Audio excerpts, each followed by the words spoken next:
BBC News at 6 o'clock. The Falkland Islands, the British colony in the South Atlantic, has fallen. That's what Argentina said. It claims it's... With the news that Argentina had seized the Falkland Islands, Britain's military bases were put on high alert. At precisely 10:15 this morning, HMS Invincible, flagship of this extraordinary fleet, slipped her moorings... At RAF Waddington, they watched Britain's mighty task force set sail to recapture the islands. The operation and Britain's commitment to this task force had begun. But they didn't think they'd be seeing any action. Our initial thought was, oh, dearie me, but I can't see us being involved. Like most people, I heard about the invasion of the Falklands on the television or probably through radio news. I had not the faintest thought that we would be involved. Waddington had once been the home of Britain's nuclear V-Force. But the nuclear deterrent had been handed over to the Navy, and now the V-Force was facing extinction, not war. Its once shining fleet of nuclear Vulcan bombers was just 3 months away from being broken up by bulldozers. I think there was a feeling in the 80s it was the end of an era. The Vulcans were closing down, they'd never been greatly improved, and they weren't going to be improved now. But all that was about to change. Prime Minister! It is the government's objective to see that the islands are freed from occupation and are returned to British administration at the earliest possible moment. As Prime Minister Margaret Thatcher stirred the nation into a patriotic frenzy, behind the scenes, head of the RAF, Sir Michael Beetham, went to see her with a cunning plan. She was very enthusiastic. And I said, well, we've got some more work to do, but hopefully we can do it. Beetham's plan was breathtakingly bold. To send a lone Vulcan bomber 8,000 miles down to the Falklands to blow up the runway at Port Stanley. At one stroke, it would stop the Argentinians using the runway as a base to attack the task force, and it would put the fear of God into the Argentinian people that the Vulcan might be back to bomb them. Attention, attention, attention. This is an operation alert. Scramble. But there was a hitch. The Vulcan itself. Back in the coldest days of the Cold War, the Vulcan was state-of-the-art.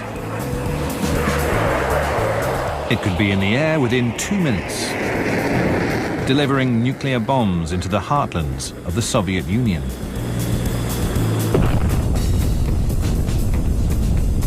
But, devised in the late 1940s by the designer of the Lancaster, the sinister tin triangle was now showing its age. Well, it was a very nice aircraft. High-tech, I'm not quite so sure. High-tech maybe when it came into service. I mean, I can certainly remember showing ex-Bomber Command people over the Vulcan in the 80s, and they'd say, oh, look at that, Fred, we had that over Berlin in 1944. The technology in the Vulcan was very old. They said they had a bombing computer. This was driven by wheels, pulleys, bits of bicycle chain, etc. There was nothing electronic in it.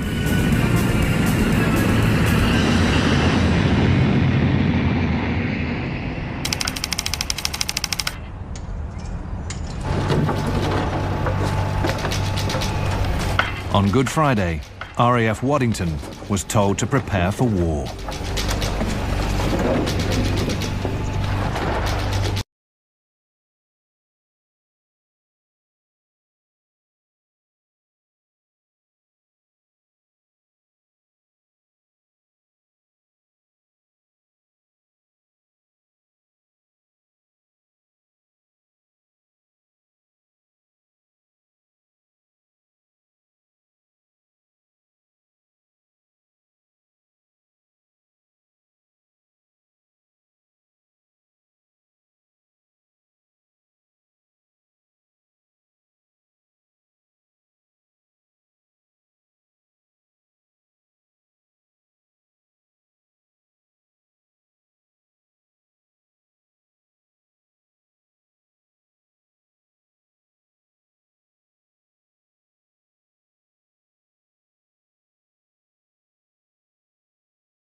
Then, Uncle Neil, who was a little bit older than the rest of us, said, well, I had a go and it was bloody awful, I tell you. It was most dangerous thing I've ever done. We said, oh yes, Neil, tell us more. But he said it was so dangerous, that's the reason the Vulcan stopped doing it. Which, yeah, it was a great start, really. Carrying out this dangerous manoeuvre meant flying within feet of the refuelling tanker. To take fuel, the pilot then had to try to stick the Vulcan's probe into a metal basket trailing behind. There's all sorts of expressions to talk about air-to-air refuelling. Two insects mating in flight is one of them. It is, of course, arranging mid-air collisions between aircraft. 3 of the top Vulcan crews were selected for training. But only 1 would fly the mission. The RAF did not have enough resources to refuel more than 1 Vulcan all the way to the Falklands. The chosen pilots were Squadron Leader Alistair Monty Montgomery, a charismatic and tough Scotsman. There was a rumour mill, mainly started by fighter pilots, that only fighter pilots could do this stuff of refuelling in the air. So we thought, hey, this is our chance, and we were desperate to have a go at it, believe me. Squadron Leader John Reeve, also eager to have a crack at the runway. And I personally had absolutely no moral qualms whatsoever about doing this. And in terms of, introspection, are we going to get away with this? Well, compared to having a go at Leningrad, Port Stanley every time for me, please, if you don't mind. And lastly, the most junior of the bunch, Flight Lieutenant Martin Withers. I really genuinely thought that I was going to get through my whole time in the RAF without getting involved in any form of conflict, without actually dropping a bomb on anybody in anger. And I must admit, I didn't like the idea of doing it. But do it they must. And learning to refuel was just the first of many techniques they were going to have to master before they set off for war. Second, please. Camera now closing up. Roger. Closing up behind a big tanker is really quite straightforward, but to actually get the probe into the basket was another matter. I spent the next 15 minutes missing to the left, missing to the right, missing below. 2, 1, in. No. He's out. The crews soon find ways of describing the experience.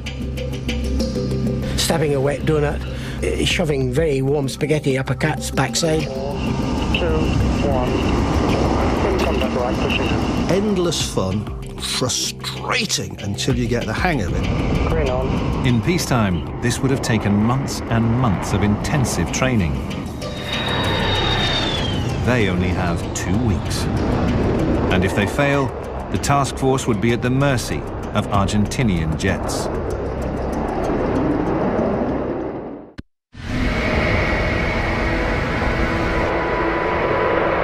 With the Royal Navy Task Force now just 2 weeks away from the Falklands, the pressure was on. In charge of the Vulcan operation to bomb the runway at Port Stanley was Wing Commander Simon Baldwin. He lived on a diet of bacon sandwiches and pipe tobacco. I can't overemphasize how quickly things were happening. I had no time to think. We were just reacting.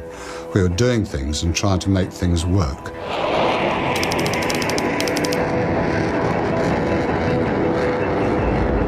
Baldwin sent the crews on practice runs to attack the island of Garvey off the coast of Scotland. The crews had been skillfully trained to drop nuclear bombs, but it had been 10 years since they'd done any conventional bombing. Now they had to relearn techniques that dated back to World War II, using the same iron bombs dropped from Lancasters. We dropped these bombs and you felt them go off sort of underneath you. And it was pretty exciting stuff just to do that without anyone shooting at you.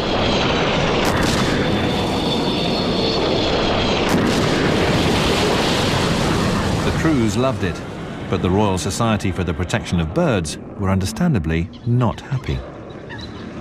And the RSPB were absolutely devastated that we were wiping out seagulls at Garvey Island and requested that we stop doing it immediately. We were trying to go to war, but they didn't seem to appreciate that. We felt very sorry for the seagulls. He lies.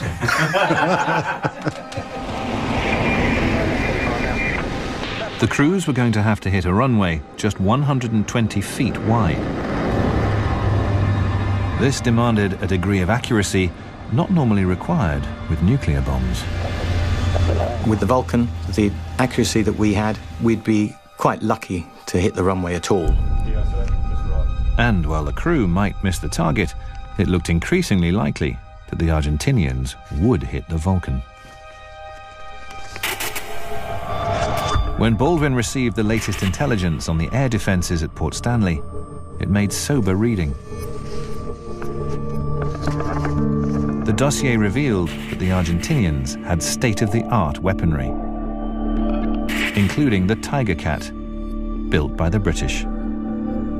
We were going in against the Argentinians with really modern radar-laid guns, big shells, explosive shells that they could fire at goodness only knows how many per second, which could easily shoot a Vulcan out of the sky. Going in at low level at night, I didn't really see how we could survive it. Crews were told to make their wills. You can't get around the fact it's a war. And you write out your will and you take the dog for a walk around Harmston Village and you think, I wonder if I'll ever see that place again.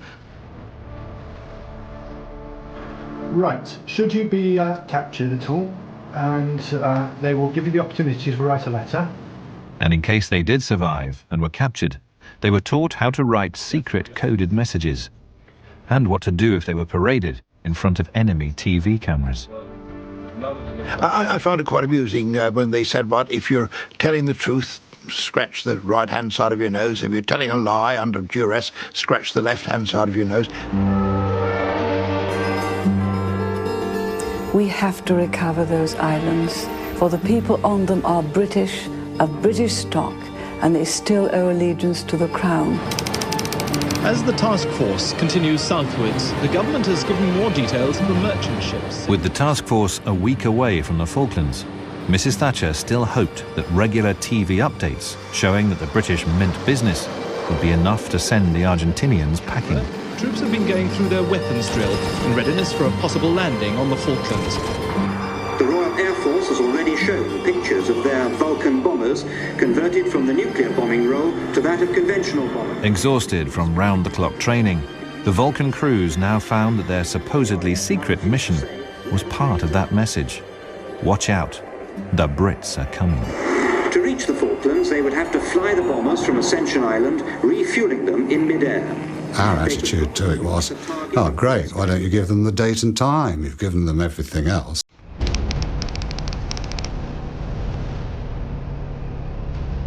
On Monday the 26th, Sir Michael Beetham, head of the RAF, arrived to rally the troops and told them the mission was on. I really wanted then for the crews to see me and to wish them well. They were, after all, embarking, as I told them, on a dangerous mission, but they could do it. Reeve volunteered for the mission. For once, I put myself forward a little bit, because normally I'm not bothered. Give me an aircraft to fly and I'm perfectly happy. But I remember saying, there is no way you can keep me out of this. Reeve landed the top job. Withers was told he would also be flying, but only as backup. Monty was sent to oversee the operation from Ascension. Soon, they would be off to war.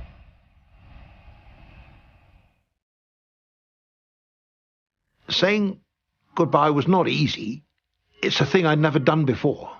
I'd never said goodbye and gone off to war. I know it sounds very dramatic, but it was possible that we might not return. It was probably ideal. I saw her for about half a minute. Just time to say bye-bye. And the strangest thought crossed my mind. You know, my father was in the war, in the Navy during the war, and he didn't see my mother for years on end. And I thought, you know, in just a little way, this is what tens of thousands of people have done before. And now it's my turn. The night before we fly down, obviously you chat to the wife. Pat was tremendously supportive, and I had no qualms at all about going. I knew if anything happened to me, she'd look after the kids fine. There was no problem at all there.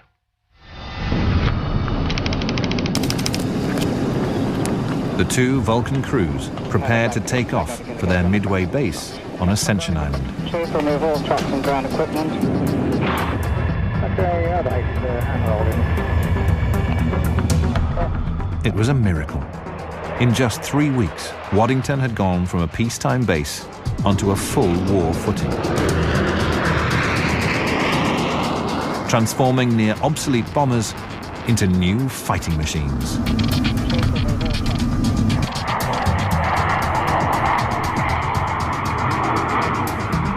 Eight hours later, the two Vulcans were circling the British island of Ascension.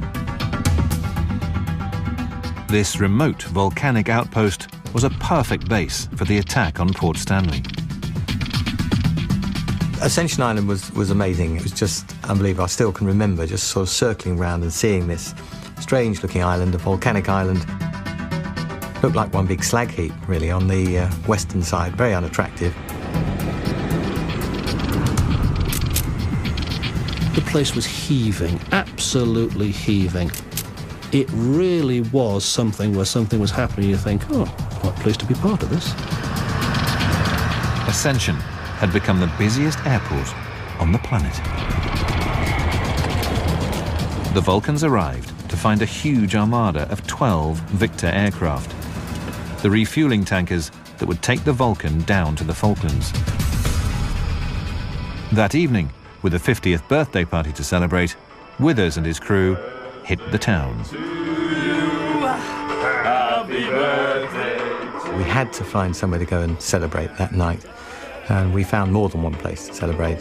Happy birthday. We had a few drinks, and we had a few drinks more, and suddenly I'm 50 years old. We must have got to bed 2:30 in the morning. Waking up with a little bit of a hangover the next day.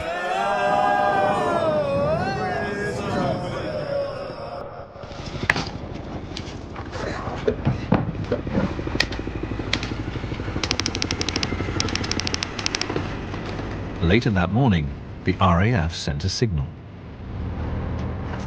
The mission, codename Operation Blackbuck, was on for 11 o'clock that night. It was time for one final check on the Vulcan's payload. Suddenly you're looking at 1,000 bombs, and you realise that that means business. It was going to take a staggering 11 Victor tankers to refuel the one Vulcan on its 8,000-mile round trip. Group Captain Jeremy Price led the team to thrash out a plan. Yes, what you're saying. The refueling plan was very, very complex. It was something that had never been tried before, and a lot of the work was done on a £5 pocket calculator bought in Swaffham Market. The plan is that this vast armada flies to the first refueling point. Half the Victors refuel the other half, one Victor refuels the Vulcan, and then those aircraft return to base. The procedure is repeated at the next refueling point, and again, until there's just one Victor left to refuel the Vulcan before its final run into the target. And it was really a question of Victors refueling, Victors refueling, Victors refueling, and it went on and on and on. And all the time, the formation was being reduced as one Victor had given all its fuel and had to go back to Ascension. We had never seen anything like this refueling plan. The real unknown was just how much fuel that Vulcan was going to burn. We used the best information we had, but we had a horrible nagging feeling that it might not be good enough. If they'd got the plan wrong, aircraft could end up ditching in the freezing South Atlantic Ocean with no hope of rescue.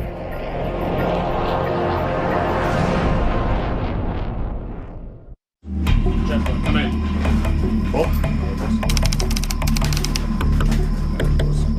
The aircrews assembled for the final briefing on Ascension Island. Okay, gentlemen, this is a secret briefing. In a few hours, the mission to bomb the runway at Port Stanley would be taking off on the 8,000-mile round trip. At the back. Right, well, as you know, the reason that we're here is to have a look at the whole refueling operation. It was the most complicated refueling plane I'd ever seen. To be honest, I picked up probably 60% of what was going on. 2 hours, it's difficult to be I couldn't take it all in. It would have taken me ages, but I was able to turn to Dick Russell and say to him, do you understand that? And I had to draw a breath and say, well, yes, I do, with my fingers crossed behind my back. And these are the final points to remember. So, and from that, cup of tea, disperse, out to the aircraft, ready to go.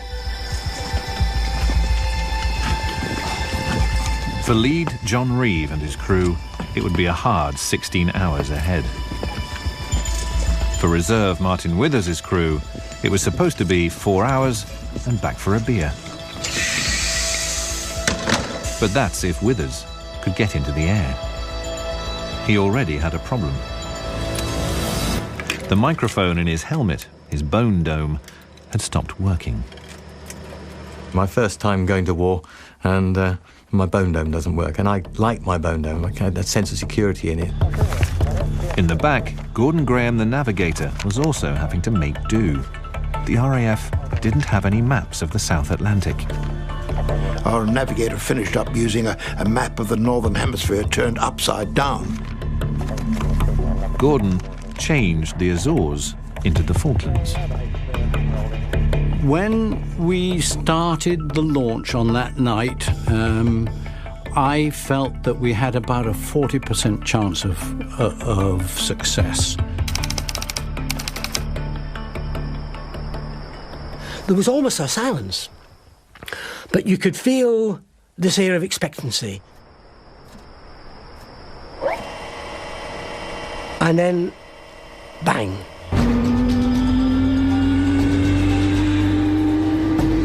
A Victor started up, and another, and another.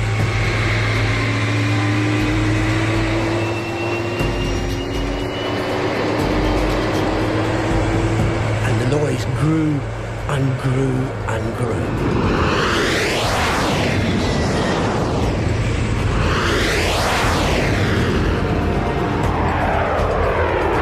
And then there was a sudden change in the noise, and it was the first Vulcan starting.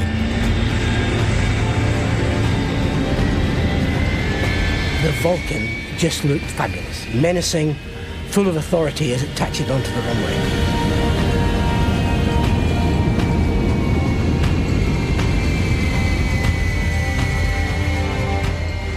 I mean, I was desperately sorry not to be in it.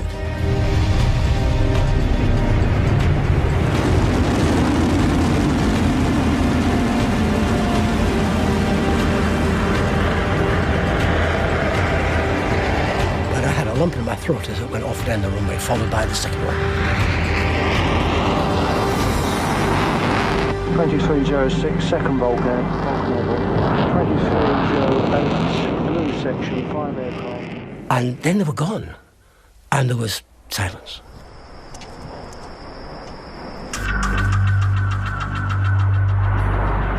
In radio silence, to make sure there were no listening ears that could alert the Argentinians, the vast armada set off for the Falklands. But in the lead Vulcan, it wasn't about to be Reeves' night. Monty Python couldn't have done it any better. It all seemed to be going so well. The engines have started, the aircraft's working. What can possibly go wrong? I could hear this hissing sound from the window. Stand by. We've got a PV. We got airborne, the whistling got worse, and the indication said the aircraft isn't pressurising. And I thought, no, it's happened once before in 9 years on the V-Force. It can't be happening now. And it was. With no cabin pressure, Reeve and his crew will slowly freeze and run out of oxygen. There's no official drill for what to do, but you try all the things you can think of. We had sandwiches in polythene wrapping and got the polythene off and tried to jam that in. I think I tried to jam a flying jacket, anything in there to try and stop it. Right, that's not working. Of course we had to turn back then. Obviously not a happy bunny. Just 4 minutes after takeoff, and it's all starting to unravel. First Commander, primary Vulcan unserviceable. Reeve breaks radio silence to say he's returning to base. On the backup Vulcan, Withers also hears the transmission. First Commander, primary Vulcan unserviceable. We were now the primary Vulcan. We were on, and there was a deathly silence. Nobody actually said anything. Gulp. Yes, it's us now. So I came up with a real sort of boy's own statement like... Looks like we've got a job of work to do, fellas. The success of the whole mission now rests on Withers and his crew.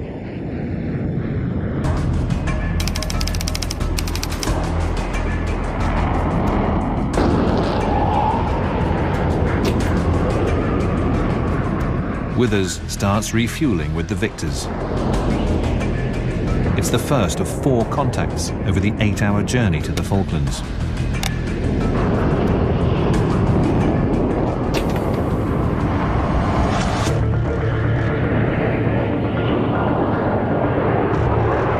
But when the empty Victors start returning to Ascension, they make a terrible discovery. The aircraft are so low on fuel, they have barely made it back. The Victors coming back made it quite clear that the Vulcan was using more fuel than we had calculated. We were worried. I was worried. With not enough fuel, the whole mission is in jeopardy. But in radio silence, Withers in the Vulcan is blissfully unaware of the impending disaster. We weren't really keeping an eye on how much fuel we got. And it's a bit like, in a motor race, that you just go around, and as long as you've got fuel in the tank, that's all you're worried about.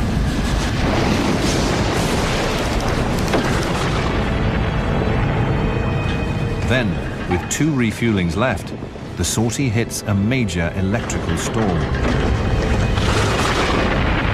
It's always the same. When the chips are down, you run into turbulence. And did we run into turbulence?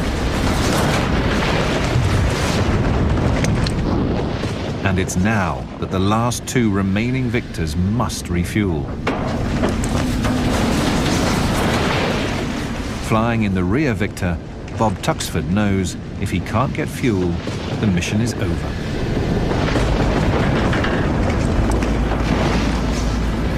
I was becoming acutely aware that the whole success of the mission now rested on the shoulders of me and my crew. Okay, I need to back off a little bit. Christ, this is difficult.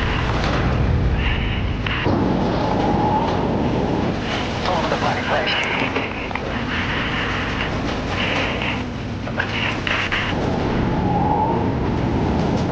A miracle happened. Contact. I couldn't believe it. Not only did he get in, he stayed in. Yeah, fuel flows again. That's it. Bob Tuxford, I take my hat off. Good job, Bob. But as Tuxford's Victor completes refueling and flies out of the storm, the crew make an alarming calculation. There isn't enough fuel. We were well short, to the point where we wouldn't actually be able to make the island back at Ascension. Tuxford asks the crew what they want to do. Right, we either turn back now, pretty sharpish, or at least press on in the knowledge that we've got to come up with some sort of alternate plan. I need you all to speak now. and give me your view whether we continue or turn back. Without hesitation, each one of my 4 crew members said that we've come this far, we'll press on. Their decision means that they may be forced to ditch with little hope of rescue.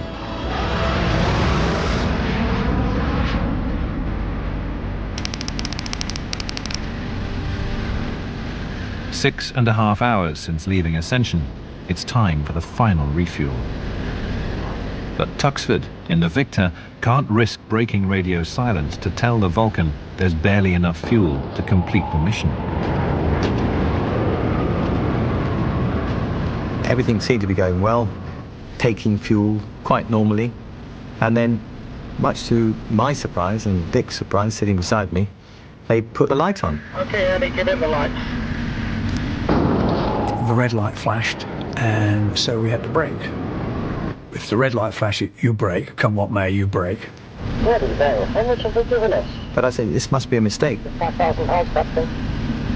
Because, you know, we'd still need another 7,000 pounds of fuel. We'll have to abort the mission. The Vulcan had expected a full tank. But they've had all the fuel the Victor tanker can spare. So we broke off. I was absolutely amazed and actually very annoyed because I couldn't believe they could do that to us. As the Victor turns to head back to Ascension, a furious Withers briefly breaks radio silence. We received 2 words. We're off. Which sounded like, we're off. What does he mean, we're off? Was he off to attack the target? Or was he off to Ascension? We felt dejected. We felt that all our efforts had been in vain. In the Vulcan, Withers faces the hardest decision of his life, whether to give up the attack or press on and gamble the lives of his crew.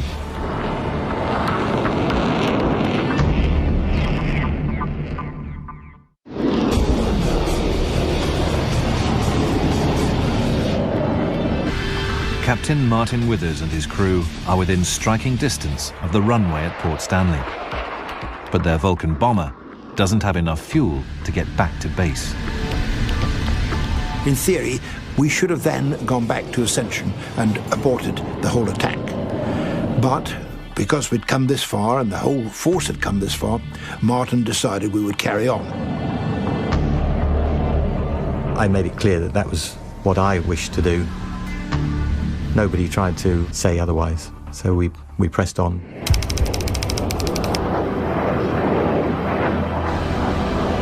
It's time for the attack. Withers takes the Vulcan down to 300 feet to get under the Argentinian radar. But navigator Gordon Graham can't work out exactly where they are. All his navigation systems are showing different positions. If we don't know where we are relative to the island, we could bomb anywhere, and we could bomb the town itself. They switch on the ground scanning radar to get a fix. But this risks the Vulcan being picked up by the Argentinian defenses. On the radar screen, there was nothing. Withers chances taking the Vulcan higher to see if that will help. Bang! The Falkland Islands appeared right in the middle of the radar screen, only about a mile away from where we'd thought we were. However, just as we got up to about 500 feet, I suddenly picked out a search radar. Echo found radar, 12 o'clock. The Argentinians have spotted them. But there's no turning back. Withers must now climb up for the final run-in.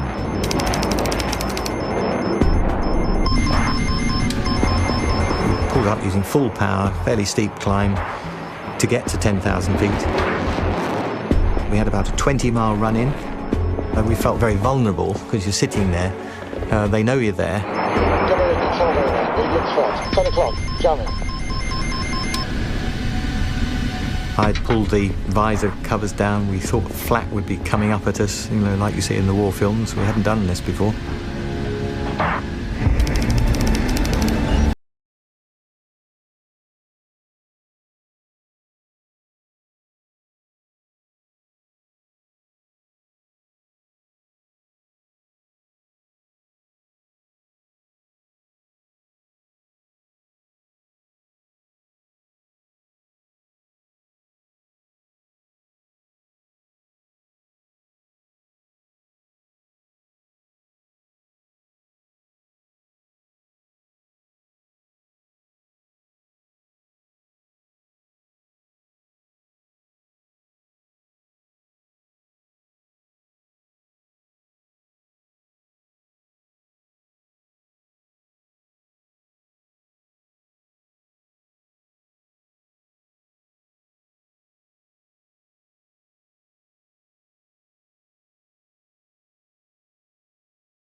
From 10,000 feet, it'll take 20 seconds for the bombs to hit the ground. Once the last bomb went, Martin pulled the stick climbing turn to the left to get away from any Argentinian air defense threats. The sky opened up a short while after that with every gun blazing.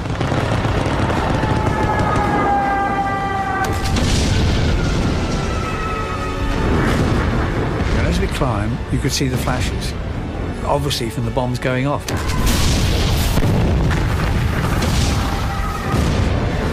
Now I felt a bit sorry for the people on the ground. I mean, not every day in your life you drop live bombs on somebody. We had no idea at that point whether the bombs had actually hit the runway. It was a real sort of all over. You know, I'm safe now, even though, yeah, we still did have quite a major problem to cope with.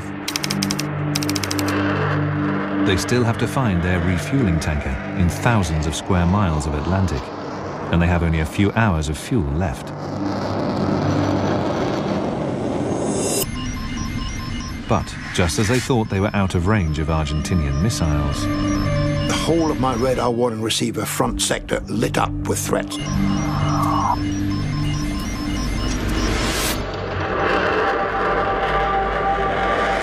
unsure whether they are friend or foe, every anti-aircraft weapon of the British task force is now trained on the Vulcan.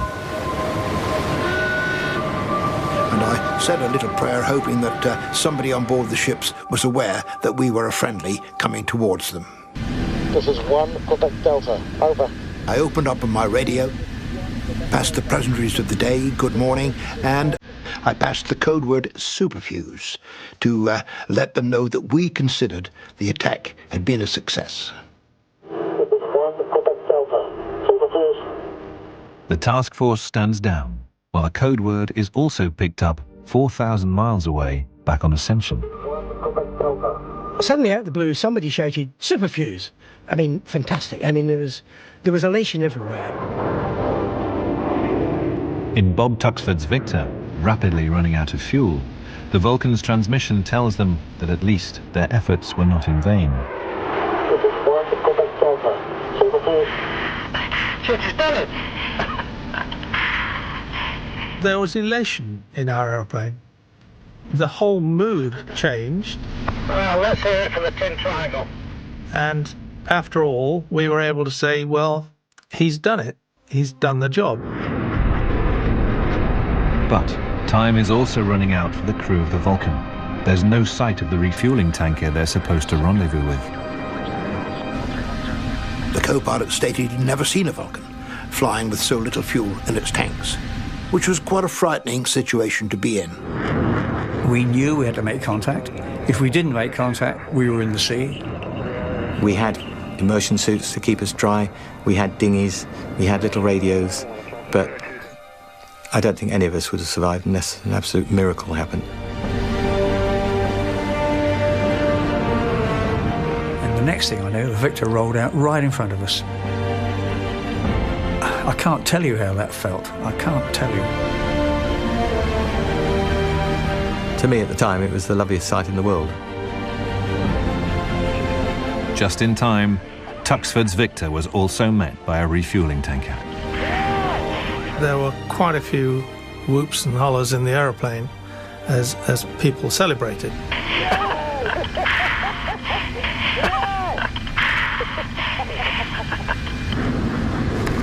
And as the Vulcan neared ascension, it was time for them to celebrate too. Pryor puts on Chariots of Fire. I put that on the AO's tape recorder and we played it at full blast.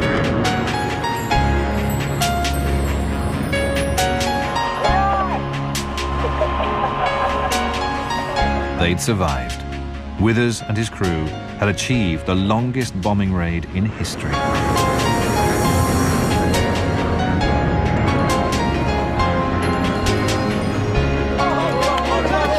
Thanks to 13 Victor tankers and 65 Victor crew. Not least to the final Victor that had sacrificed its fuel to get the Vulcan on target.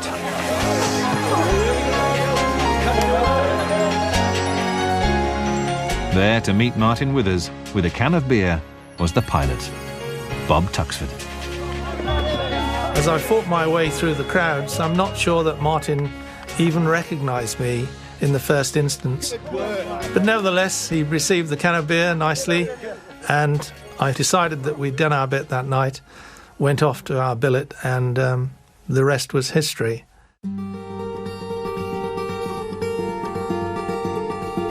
We didn't hear whether we'd hit the runway until at least 24 hours later. We dropped 21 bombs, and the first one to explode was on the runway. The bomb put an end to Argentinian ambitions to use the runway for fast jet attacks on the task force. But it had been a close call. Just half a second later in releasing the bombs, and they might have missed altogether. The impact of that one bomb was to be felt far beyond Port Stanley airfield. We had made a statement. We had made a huge statement that we were not giving up the Falkland Islands. Once that first bomb tumbled out of Martin's bomb bay, it's a declaration of war. It was the opening shot of hostilities, and there was no going back. For Sir Michael Beetham, the raid had achieved its ultimate goal. The effect on the Argentinians was that they could see that if we could do that, we could also do much more. Frightened that their cities would be attacked, the Argentinians withdrew their fighters to the mainland. The result was fewer Argentinian air attacks on British troops and ships. But for the Vulcan, the Falklands War was its first and last action. 6 months after the war, it was scrapped. Withers' Vulcan 607 now rests in peace beside the runway at Waddington, where, almost 30 years ago, it raced off to the Falklands.